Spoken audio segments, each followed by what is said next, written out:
Ayan, sinasabi nilang kapag mas maraming hawak na pera ang isang tao, mas marami siyang nagiging problema. Totoo nga ba ito? At kung totoo, paano nga ba ito may iwasan? Yan po ang ating aalamin, pero bago po yan, let's all watch this. Sa pang-araw-araw na pamumuhay, hindi maiiwasan na mayroong magiging gastusin. Magmula sa pagbabayad ng pamasahe o di kaya ay sa gasolina, hanggang sa pagbabayad ng kuryente at tubig. Kaya naman patuloy ang paghahanap buhay ng marami upang magkaroon ng pantustos sa mga gastusing ito. Ngunit sa pagkakataong nakakahawak na ang ilan sa atin ng mas maraming pera, mas marami na rin ang napagkakagastusan na siyang nagiging ugat ng iba't ibang problema. Ngayong umaga ating alamin ang tungkol dito at kung paano nga ba ito maiiwasan. Ating makakasama ang ninang na palaging nagbibigay ng libreng financial advice sa ating mga kasambahay tuwing Huwebes ng umaga. Ang ninang na nakilala natin bilang isang Philippine arts and culture enthusiast. At ang ninang na may pusong handang tumulong sa ating kapwa na makaahon sa kahirapan sa pamamagitan ng pagtuturo ng mga livelihood project. Ang ninang na ngayon ay nagdiriwang ng kanyang kaarawan, si Ninang Risa. Dito lang yan sa Ikonsulta Mo. Ayun pala. Eto na nga, kasama nga natin ngayon ang nagbabalik na si Ninang Risa Matibagmuyan, ang ating resident financial advisor. Fresh na fresh mula sa Rome, Italy. Oh, diba? Welcome back. Happy birthday! Happy birthday! And welcome back! Thank you! Inay, kayo ba ang advance party ni Pope. Sita? Yes! Ako yung advance party. Teka muna, babati muna ako. Good morning po sa ating mga kasambahay. Good morning, Kuya. Na-miss mo ba kami? Of course! Na-miss Na-miss ko ka kayo namin. lahat. Ganda ng timbre ng boses doon sa of course. Oo. Siyempre! Siyempre, love na love ko kayo eh. Hindi tayo magsalita. Ayun. So, balik tayo sa topic natin, Ninang. So, at totoo nga ba na pag mas marami daw pera, mas maraming problema? Pag konti pera, konti rin problema. Di rin? No money, no problem. Habang pera. Habang dumadami. Habang yumayaman, pupunta ng Paris. Ganun ba yun? Hindi. Actually, totoo yan. Generally, pag lumalaki yung income natin, at talagang lumalaki yung gastos natin. Kasi, hindi na lang yung basic needs ang ina-address natin. Pati yung mga luho natin, ginagawan din natin ng paraan para mabili natin. Ang problema ganito eh. Bago pa natin kitain o bago pa mag-increase, mabalitaan mo pa lang, mangungutang ka na, tapos gagastusin mo na yung increase mo. So, ang ano kasi, lifestyle inflation, yun ang ating topic ngayon.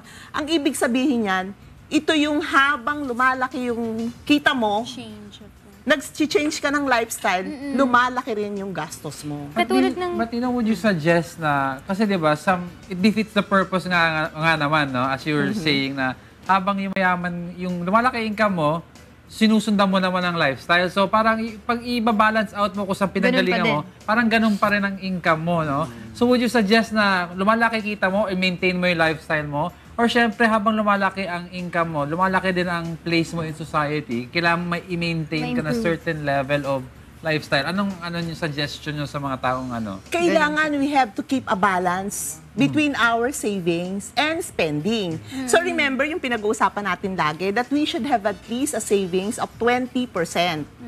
So kung 20%, pag lumaki rin yung income mo, 20% pa rin yung gamitin. Ang gawin mong savings. So, for example, ang kita mo dati, 10,000. So, nagsisave ka ng 20%, which is 2,000 per month, no? So, ngayon naman, ang gawin mo, kung 20,000 na yung income mo, 4,000 na yung savings mo. So, okay lang naman na medyo itaas natin yung lifestyle natin, medyo bigyan natin ng Parang reward na rin sa sarili mo, no? So, yun ang ideal mo, Ninang, 20%. So, alam mo mali ang pag-save mo, if kunyari, nag-increase lifestyle mo, hindi ka nakasave ng 20%. Yes, it should be at least always 20%. Ninang, ito naman, napapansin naman natin, and I'm sure everybody will agree, that sometimes we have seasonal spending and sometimes para bang, there are certain times of the year talaga na mas mataas, mas magastos. Let's say, for example, kung steady yung kita mo or minsan, di ba, para bang tumataas din yung mga seasonal spending. How do we strike a balance when things come up that are not expected? Yon. So, kailangan, yung paggastos mo, titingnan mo kung ano yung overall average mo. Okay. Or kung ano yung pinakamababa mong income for the month, yun ang gagawin mong basihan ng paggastos mo. Okay. So that lahat ng madadagdag, extra mo na lang yon. At lahat ng extra, you have to save it. Okay. Okay. So Ninang, it is wrong that like from January to November, you will not be spending. By December, sabi mo, you're gonna give reward some, Mag-overspending you ka. will overspend. Parang nag-over ka pa dun sa months na sinave mo. That is wrong. Pag kinumpute mo lahat-lahat, basta nag-overspend ka, magkakaproblema ka talaga. Kasi you are living beyond your means. Dapat kasi yung lifestyle natin, laging within our means. So if ever, Ninang, mas maganda rin kung halimbawa meron ka mga gustong gawin or bilhin, ay ipunin mo rin. Instead Oo. na i-touch mo yung savings mo. O Like, for yung- example, for the family, you have this, parang siguro, pig, parang kami ni Diego. If we want to travel, meron kaming gagastusin. Ito yung pig namin for travel. Oh, maganda yon. Yung meron tayong mga alkansya. May goals. May Tapos goal yung mga goals kids ka. na, oh, we want to go here, but you have to save. Oo. Tapos, for example, pati yung mga bata, tuturuan natin na, kung gusto nyo mag-travel, hindi mo na tayo bibiling car ngayon. So, you have to make a choice. Hindi lahat ng gusto mo Makukuha. makukuha. Alam mo, Nina, maganda yung sabi niyo, car, no?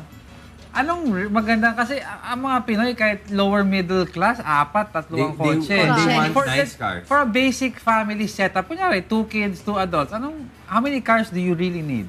Kung kakasya. Alam mo, ang kailangan lang naman natin, basic sa kotse. For example, ako, I don't really invest on cars. Pangit yung kotse ko. Basta may malinis, basta may aircon, hindi ako itinitirik, okay na sa kotse. Why? Okay, why? Because ang kotse kasi nagde-depreciate. Kahit gaano kamahal lang kotse, kahit gaano kaganda, talagang every month na ginagastos mo yan, na ginagamit mo yan, Totoo. gastos talaga yan. So sa akin, ang kotse talaga patapon talaga yan, kahit gaano kaganda. Totoo. At saka, yung mga gastos, kailangan nating i-define. Ano ba yung gastos at ano ba yung hindi gastos na binibili natin.